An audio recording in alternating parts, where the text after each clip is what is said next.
Hey, what's happening, Captain? Welcome back to the show. Hope you enjoy.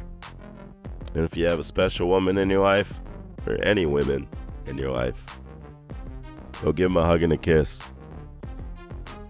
Call your mom. Tell her you love her. I would if I could, but she's dead. So, put some respect on the female kind. You wouldn't be here without them. Say what you want about your dad, but your mom had to carry your punk ass for 9 months or more.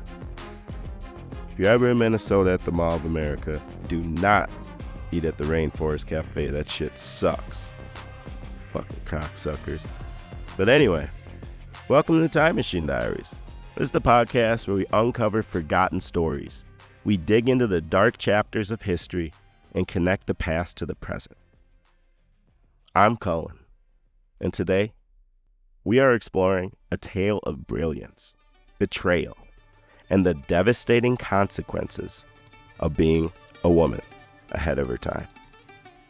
Picture this: a gifted artist, a woman whose sculptures captured raw emotion and humanity. At first, she's celebrated. Then, she's scorned.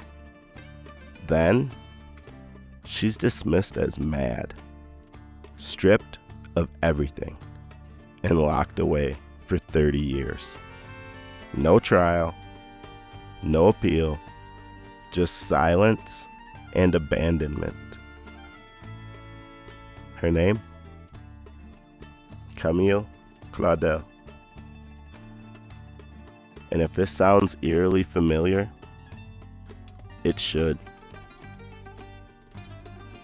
Camille's story, though unique, shares a haunting parallel with one of the darkest chapters in American history: the Salem witch trials.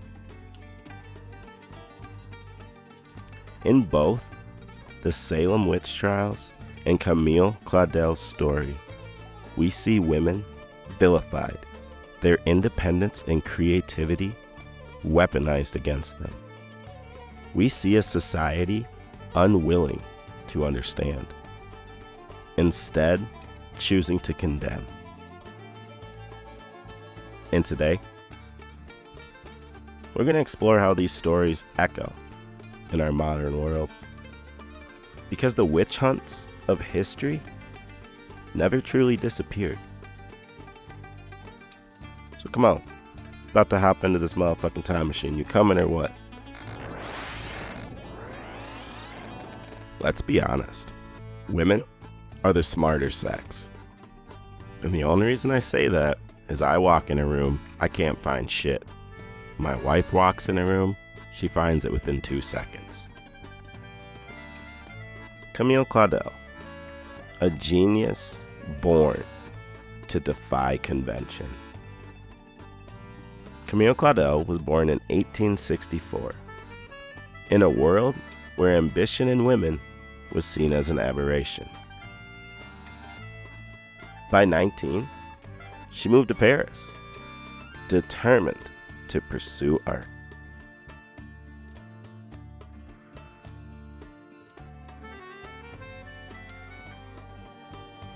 The École des Beaux-Arts, or the School of Fine Arts.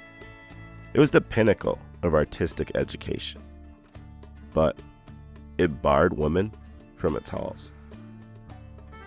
But Camille, she was a force to be reckoned with. She will not stop for nothing.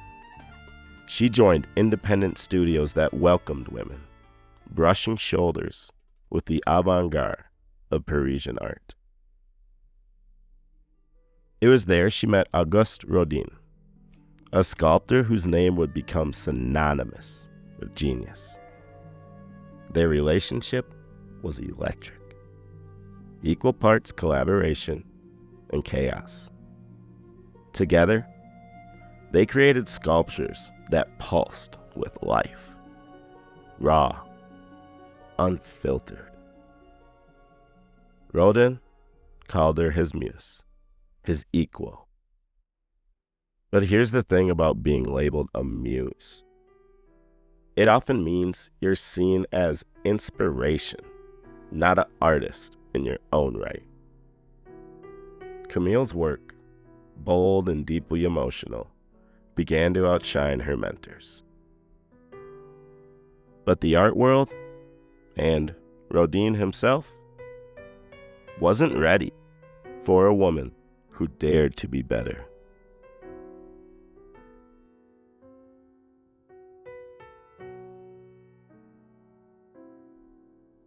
Madness or misogyny? When Rodin eventually left Camille for his longtime partner, her world unraveled.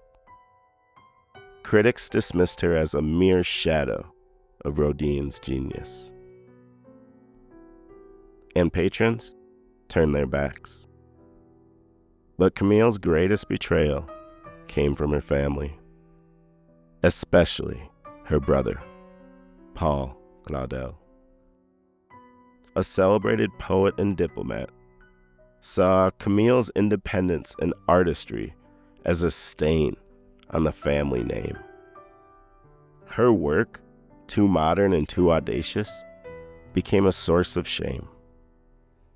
By 1913, Camille was forcibly institutionalized, labeled mad despite her protests. She spent the next 30 years in asylums, writing desperate letters to friends and family, begging for help. Her writings, preserved today, reveal not madness, but anguish. A woman imprisoned not for her mental state, but for daring to live on her terms.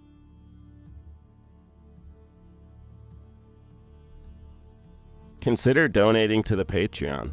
Maybe we can buy those letters and I'll have them on the Patreon for free use. So if you ever want to just come and read some of her letters, you'd be able to. Starts at $1.50 if you're interested.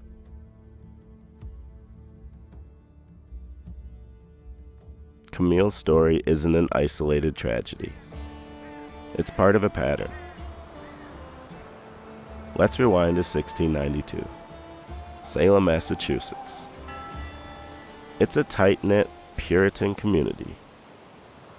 But once accusations of witchcraft start getting hurled, it quickly spirals into hysteria. Witches of Salem were often women who stood out. Widows with land, healers with knowledge, or simply women who refused to conform.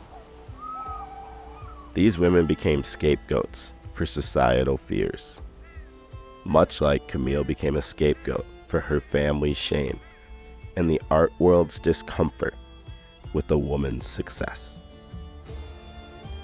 Both Salem and Camille's Paris punished women for their independence, their talent, their refusal to fit the mold. And here's what's fucked up. These weren't just personal tragedies. They were systemic. A society unwilling to embrace difference turns it into a threat. There might be a message in there for you, I don't know. Look in the news. So, we got modern witch hunts. Let's step out of the past, into the present, into the right fucking now. The tools have changed. Social media instead of gallows. Public shaming instead of asylums. But the witch hunts remain. Women in leadership, they are called bossy or bitchy. Women speaking out against injustice, they're difficult or crazy. The pattern is clear. When society feels threatened, it silences women. And let's be honest, none of you would be here if it wasn't for your mom. So, think of athletes like Simone Biles, who faced backlash for prioritizing her mental health, or artists like Britney Spears, whose autonomy was stripped away under the guise of protection. The same fears that locked Camille in an asylum or sent Salem's women to the gallows are still at play.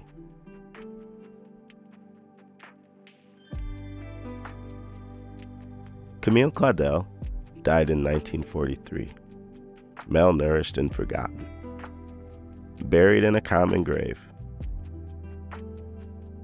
No family attended her funeral, but her story didn't end there. Decades later, her work was rediscovered, her genius finally acknowledged. Today, her sculptures stand in museums as a testament to her talent and resilience.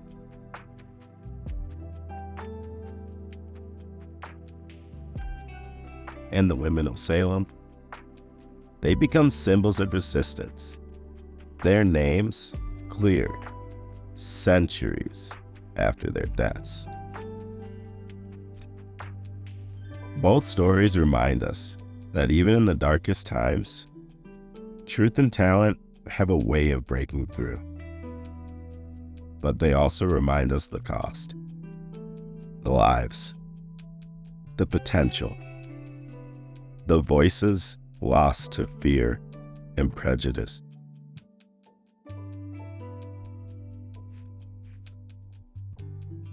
If history has taught us anything, it's that a powerful woman with ambition is somehow more terrifying than a man with a sword. So ladies, grab your metaphorical or literal swords and keep making them nervous. Let's lay it out, plain and simple. Fuck yeah, I'm standing in her corner. And you should be too.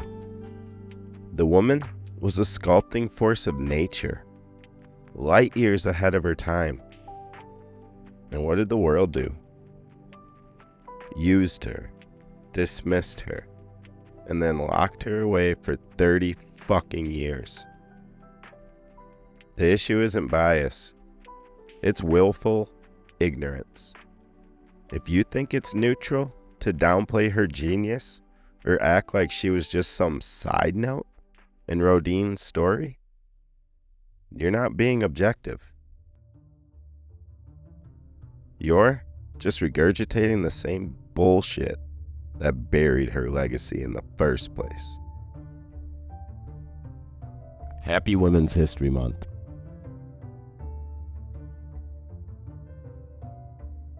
And if you know any artists that are trying to get, I don't know, just more exposure, leave me a comment. I'm going to put a list of places that you can go see her exhibitions in the show notes. Okay? Hey fam, thanks for tuning in. Appreciate it. Appreciate all the comments, positive or negative. This artist is Derek Minor. This shit fucking slaps, bro. Go check him out.